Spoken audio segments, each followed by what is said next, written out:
What is the ideal type of global politics? How would you like? If we say now we have global politics, how should it look like? Passive capital. Give you 2 minutes. Do we have global politics? Yeah. What is first? What is global politics? What is the ideal type or ideal model of global politics? Have we got it?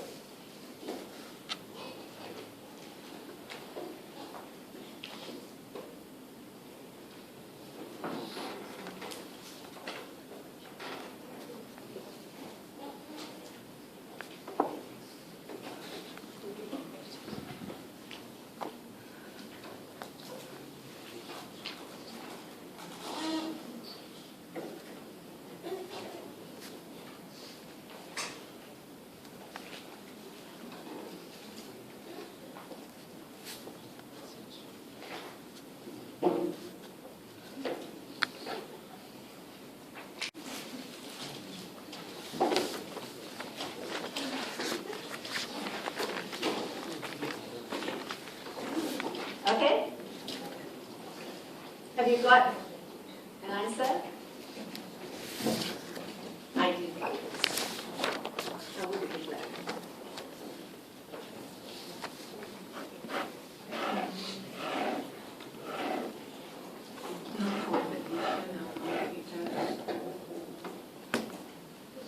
Okay, when you have different countries still there, but we don't compete, would that be ideal? If we live peacefully together as separate countries, but we don't compete, we call that ideal politics. Not yet. So what should the ideal politics look like? I don't know, I think in terms of where the management is same, everyone is democratic. Okay, so if countries still separated, but every country is democratic, we call it ideal politics. If we have democracy, being global system, is it global politics? Yeah, that one sound more like global culture to me. Yeah, politics, as she mentioned, is quite right. It's about management.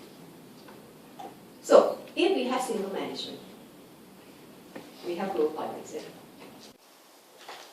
Yeah? Meaning, the globe, all the countries, being managed by one government, isn't it?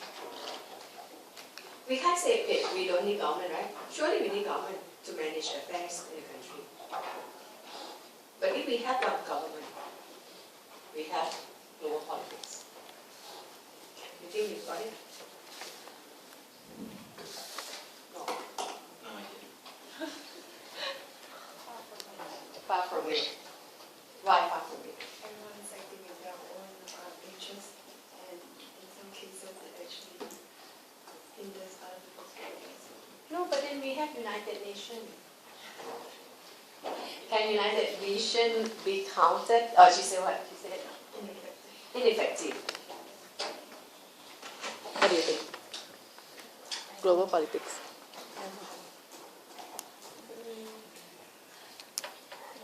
Okay. So United Nations. We all don't agree United Nations really unite the country, right? Do we? Okay. Anything else? Free flow of information. Be careful, free flow of information is global culture. Yeah, information is the knowledge, is the idea, right? We have free flow.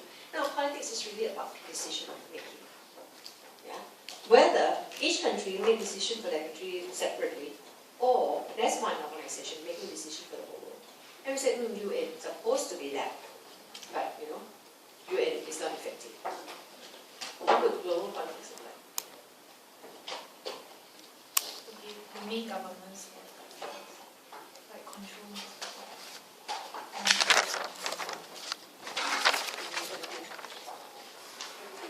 Control.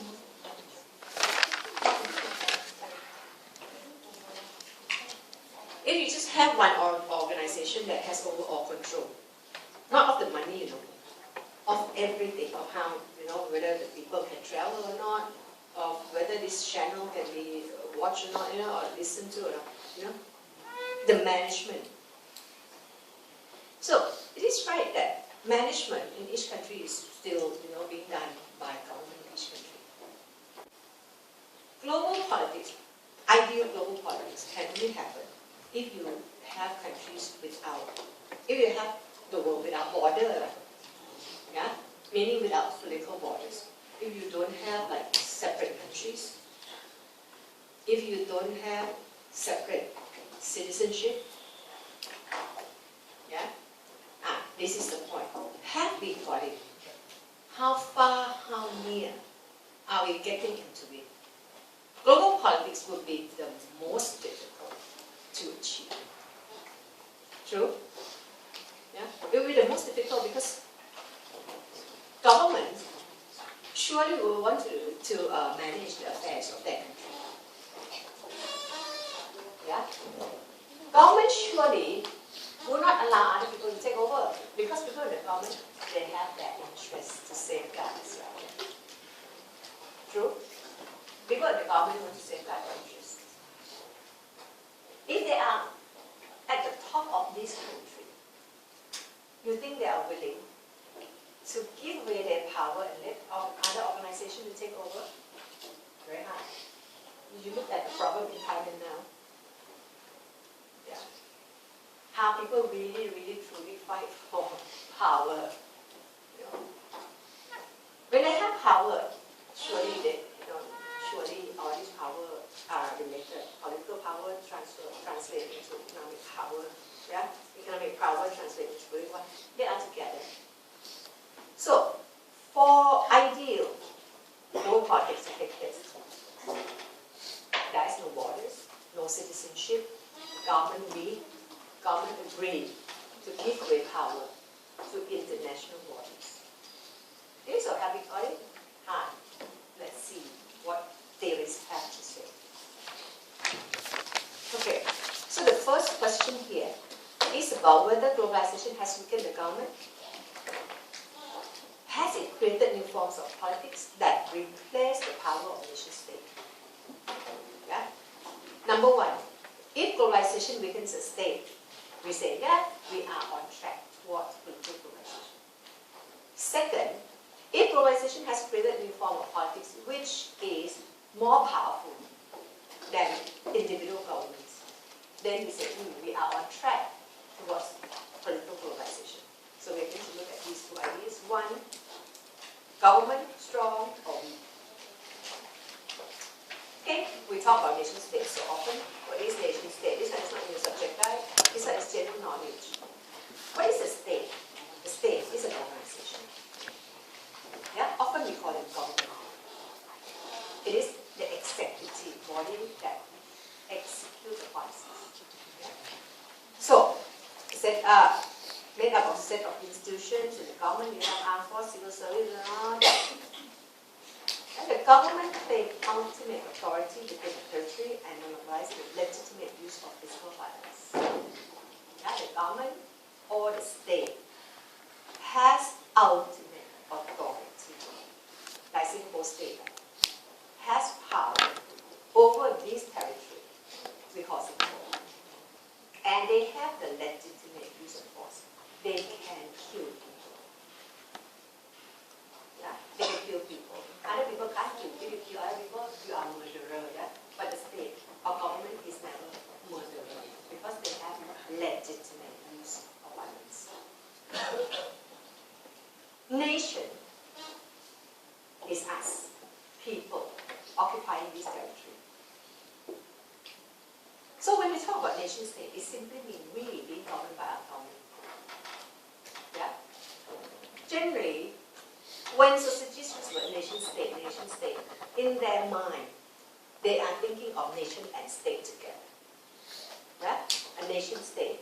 It is us, like, being represented by our government. Yeah? So, if nation state decline, yeah, it means the government who represent us, or us in general. Okay, I don't want to confuse you. Okay, nation state, generally for societies use the word nation state, they think in terms of government. In this part, when they ask, yeah, they ask nation state or state. Okay, they talk about the state. So the state is the government. Yeah? Is the government declining? Has globalization become the state or the government? Oh my? Yes. Globalization results in the wither away of the nation state or the end of the nation state. Yeah. Hirsch and Thompson, government wither away? No. No. Government remains strong. They are the ones that regulate the economy. They are behind trade and all agreements. Yeah, there are still conflict between state and government. Still, fight other people. Okay, let me just do maybe two more guys. How's that? Susan Strange. If you have attended Ms. Gosling's lecture, she used Susan Strange. Yeah? Because she's teaching at LSE. She's teaching international relations at LSE. Idea, state, or market. Which one powerful? If the market powerful, means the state is weak. If the state is strong, the market is weak. Which one? Yeah? Susan Strange agreed with O'Malley that the state is declining. The idea is very similar to O'Malley. The state cannot control the market. O'Malley already said that if you control the market, you'll face consequence, just like what happened during Black humanism. Remember the ERM? Same idea, very similar idea. World market more powerful, TNC is very powerful. Yeah? Now we don't want war, we want economic growth. Very similar to O'Malley. Yeah? So if you have O'Malley, you don't need her. Yeah? And I think for O'Malley would probably be more interesting, but Ms. Gosling used Susan Strange. David Kell, another guy. Okay. Has the government declined? Has the government given away power? David Kell, the Hell and All? Hell and All, the skeptic hyperbolist? Yeah, this is the guy who created those categories. Yeah? He is also a political scientist, a British political scientist, not sociologist. What did he say? He said, no, not really. The state has not declined in power, but the state merely changed form. Yeah? Last time the state has been reconfigured, okay, or restructured, yeah, rather than weakening. And then he looked at two types of government. The first type he called Westphalian system. The first type. Second type, which is operating today, is called liberal international sovereignty system. What is the Westphalian system? Westphalian system is a system putting in place after a big war, long time war of 30 years between Roman Catholic and Protestant, and that's created and spread to all over Europe for 30 years. Yeah? After that 30 years, war between Protestant and Catholics, people start to get very tired of the war and started to come to an agreement about, and the agreement is about this, about the policy of non-intervention. Yeah, and that is called Westphalian system. Westphalian system say states are free and equal, that the states are sovereign, they have power or ultimate authority. Yeah? They recognize the sovereignty of each state, they recognize the integrity which means that a state will do all it has, all it can, to safeguard the interests of their own country. The state has self-determination. Nobody makes decisions for each other. The state won't intervene in other people's business. So each state, one state, another state agree that we will not intervene with your country. You do whatever you have, whatever you can with your country. We recognize the power of your government, the sovereignty of your government, the integrity, the policy of non-intervention. Yeah? If you really have to write, yeah? You don't have to list all of these. Actually, I told you before, right? This is really about non-intervention. Yeah? You don't have to write it complete. You don't have to remember all the items. Yeah? If you can't, and I don't think you want to try to memorize all this, you just write, for example, just take one. Yeah, right, for example. I don't think you're going to write about the detailed idea of this value. And then now, health say, now the Westphalian system has been changed. The government today is under the system called liberal, but international sovereign system. It is international sovereign system. The state is not sovereign or have power anymore. The state given away power to international convention. Means the state recognize. So the policy of intervention is now not happening anymore. You know? State now start to interfere in each other's business because there is this policy that countries will subjected to international norms and conventions that tell the state what they can do and what they can't. That's why people say, you cannot have nuclear weapons. Yeah? If it's under Westphalian, what's your business? I'm going to have my weapon. I am sovereign. I have integrity. I have determination. And there is a policy of non-intervention, but it doesn't happen anymore. Now states are subjected to these things. Rule of warfare, weaponry, war crimes and criminal, human rights, democracy. They signed, most of the countries signed, endorsed these conventions, the mandates. Yeah? These has weakened the power of individual government. Yeah? And that's why you see sometimes you ask, why America went around, and telling people what to do? They can do that. Now, under the Westphalian system, they can't. Because under the Westphalian system, another type of agreement, now it is international sovereignty system. Yeah? It is the sovereignty given to international norms and conventions. So, power is being given away. And what is powerful now are these agreements. The idea, they have signed, they have endorsed all these rules, these agreements, the policies. Let me see whether I can go to photos. Sorry, I can't. Okay, we stop here. We have like half an hour. Do we have enough time to do that? See. One most important thing about passing this part of the syllabus or not is really about writing the essay. Yeah?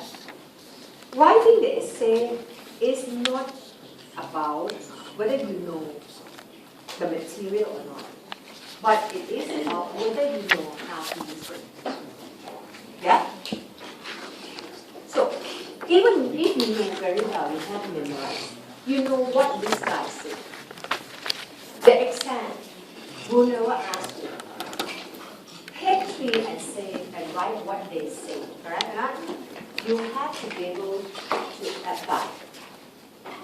So the exam is to test application skills, not memory. Yeah? Not knowledge. Not knowledge. Not understanding, but application. knowledge, understanding, application. Application is a higher level. Last time, long time ago, they test knowledge. They ask what is the knowledge? Yeah. What does he say? What does that guy say? That is basic level. But now they test application. What do we mean by that? We mean they are going to pose a question. Then they are going to say, do you know how to apply the theories of these guys to the question? Yeah? The most important is the introduction. If you write the introduction well, later on in the body, it may be descriptive, not that serious. Yeah? In the introduction, it's very, very serious. So, I'm going to get you into groups. I give you the group 15 minutes, maybe 20 minutes. Yeah? You are going to write introduction. You know, the last few slides of the note this time include all these questions. Yeah? Okay. These come from somewhere else. Number 1 to 4. Number 1 to 5 are not real exam questions, but they are like questions put up here and there in the subject guide and stuff like that. From number 6 onward, I have even used zone A to 06, so is it zone B? Yeah. And I told you that your assignment, you can choose any questions from number 35 or 6 or 7. Yeah, any questions to be submitted. Okay, so now, there are questions I would like you guys to, oops, oh my God, I forgot to pick it up from the other class. More current, yeah, and not too difficult yet. So, we are going to do, because number 25, onward, this one is your assignment, yeah? Number 24. Number 24. This was 2012. Compare, contrast at least two sociological accounts of globalization. Can I assign the first and the second role to do this? Yeah, you do it in a group. You can turn around or whatever you want to. Yeah, first and second. Number 24. The first question. Yeah? And then the next two rows,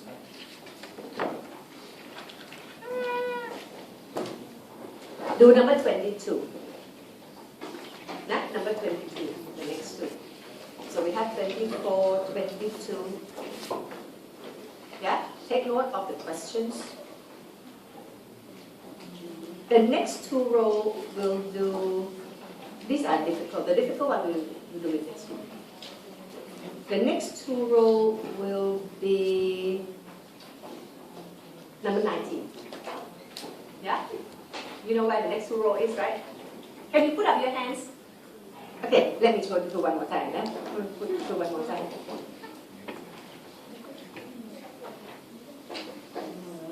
Okay, number 24, compare, contrast. Put up your hands, the two rows. Put up, high, two rows. Yeah, these are two rows we do compare, contrast. Okay, and then number 22, the next two rows. Can you put up your hands? All right. The next two rows will do, what did I say? 19. 19, can you put up the next two rows?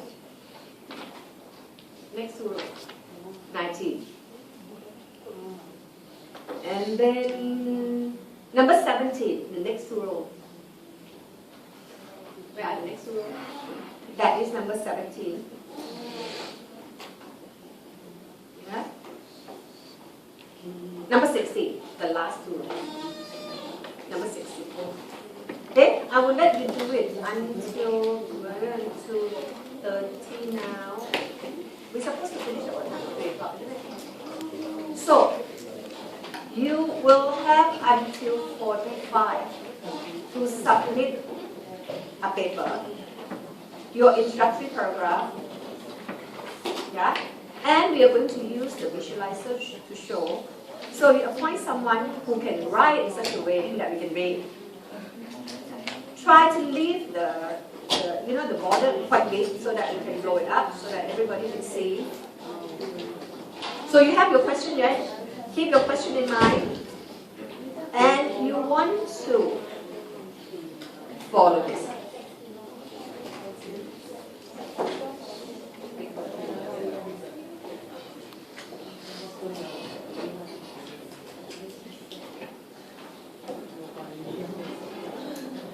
Okay, you need to have these 4 things. Listen carefully. I don't want you to spend too much time on the first and second point, because that's what most people do. Spend a lot of time trying to look at beautiful statement about globalization, and that's all they think. Yeah? Don't do that. For the first point, just tell me globalization is important. Something, just one line. Or the world has changed so much now, we have globalization. Something very plain. Yeah? Which you don't have to spend time doing at all. Second one, say, therefore there is agreement, also no need to write much, but I want you to put it in writing so that it connects. I want you to focus on number 3 and 4, because number 3 is your question. Yeah? And number 4 is your answer. So I want to see the question and the answer. After you finish, you have 15 minutes to do. I'm going to show. You won't know your question. I want you to read from your answer whether we know the question. Yeah? Only if we know the question, that is a good introduction. Can we do that? You only have 15 minutes to start now. Yeah? Quickly start, get a piece of paper and say globalization is an important issue today, people don't agree with it, and then continue with the form. You can put it in, you can group yourself up, whatever you want to, you can pair yourself up, or you can do it individually, but later I will reflect that piece of paper. Into a very industrialized society. From the 60s onward, the change is driven by the process of globalization, which has transformed society into a globalized one. Yeah, so we know, okay, this one they try to follow. Number 1.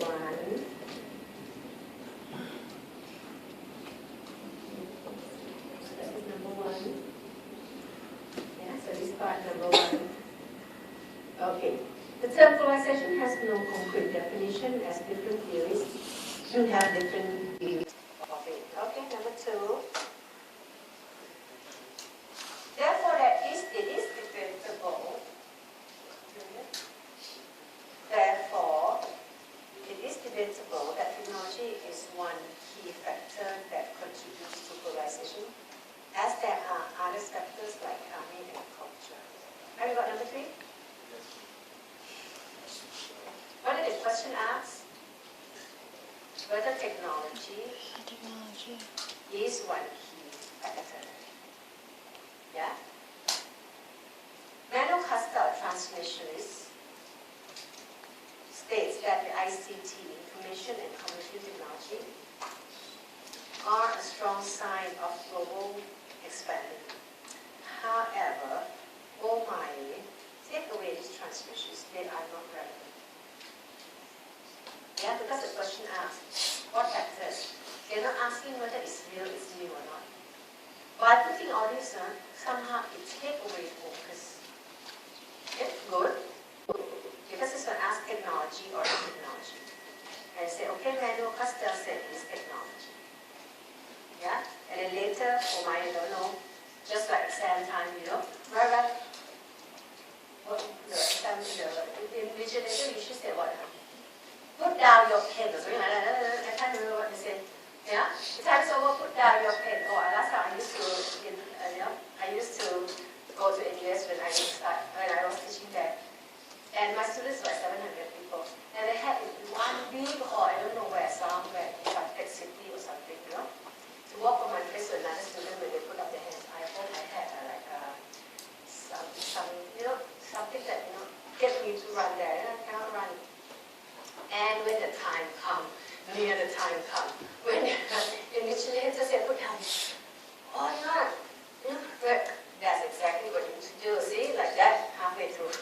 So be careful here. You will have that problem. Time management is very important. Okay, let's have a look at the question. You buy the answer? Yeah, they are trying to answer this question, the main driver of globalization is technology. Okay, right? Yeah, this one is not difficult. Let's see this one here. Okay.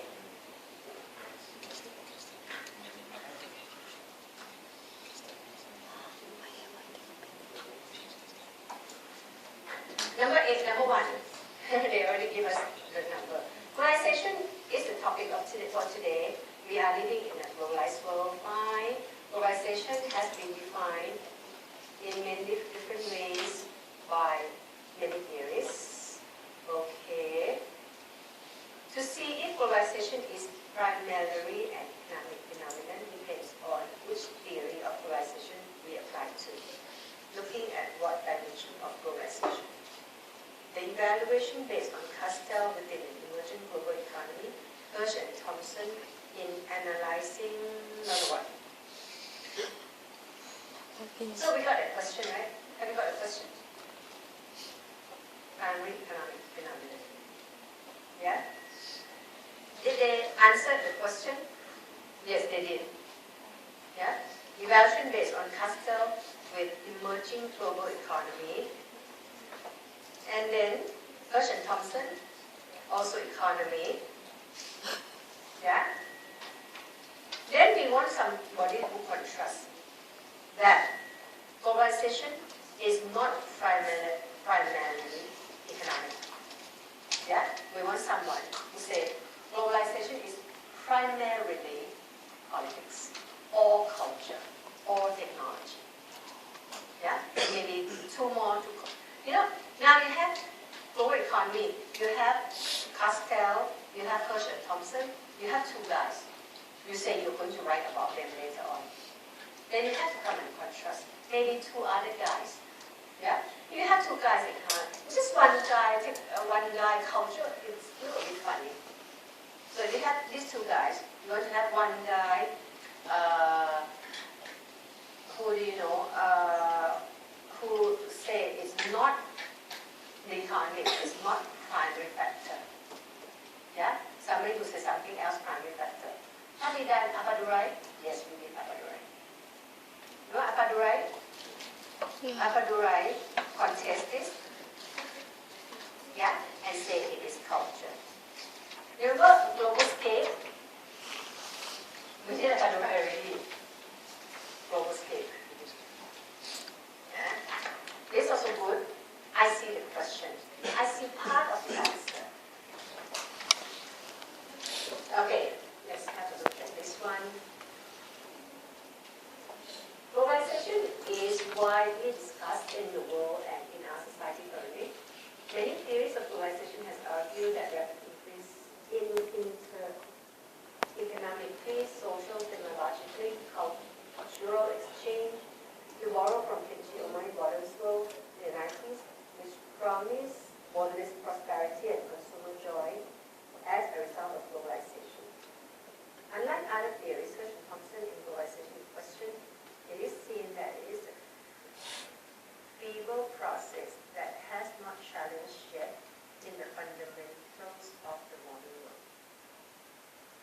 Okay, have you got the question?